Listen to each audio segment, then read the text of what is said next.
I'm plagued by many things, encumbered by the flesh and all the sin that comes with it. But there's one moment in time and two sounds therein that will forever crash and bang inside my breakable body. Two terrible drummings that will blaze in my skull like the throbbing of a ceaseless tumult. The first outcry, that of the hammer, as it drove the jagged nails into the flesh of my best friend. The second shrill, that of the unspeakable screams of my precious Lord as he endured a heinous punishment meant for me. There was such a steep loss of blood that at first I was repulsed by it. Then in ways that overpower my thoughts and abilities to reason, the blood became beautiful. After all, that's why he came. To die. They beat and scourged my Lord to the point where his face was almost unrecognizable. And I thought to myself, will I ever see that countenance again? The one that so lovingly called to me there on the shoreline. He said, follow me, and I will teach you to fish for men. I had such a zeal for following Jesus, for learning, for pleasing my Savior at every turn. But oh, how that same fervor caused me to stumble at times. At the Passover celebration, my Lord began washing the disciples' feet. Do you know what winds up stuck between the toes of a constant traveler?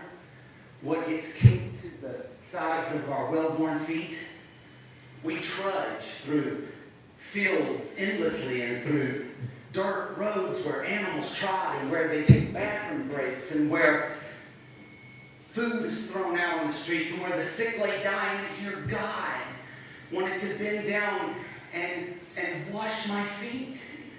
I said, no, you will never wash my feet.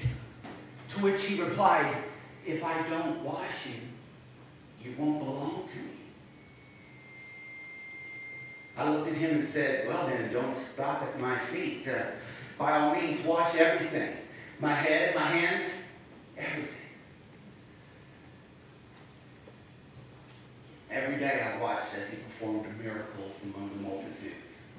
The sick would be propped up on either side of every thoroughfare, of every street, of every town and city we went to, waiting to be healed by Jesus.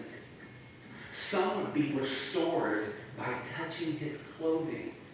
Others would be lowered down through broken rooftops just to get a glimpse of him. It was awesome. God in the flesh, here to carry out the great rescue of his children. And for 3 years, I had the best seat in the house.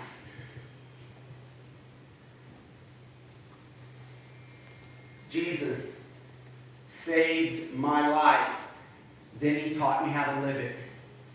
And somewhere in the middle of all that were the heights of highs and the lowest of lows.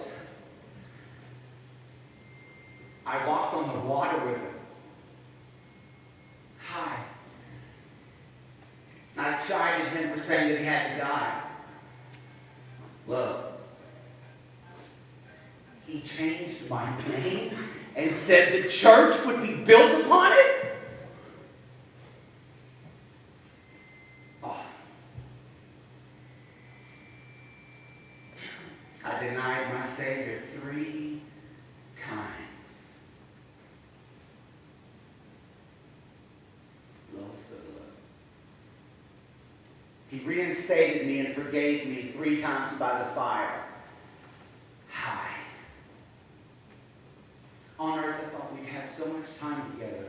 The truth is, we had very little, which brings me back to the cross. Truth is, I will never get over the cross. I will never boast about anything except the cross. What I saw, what I heard, what moved within me while changing me all for the better, I will never forget it. I will never make less of it.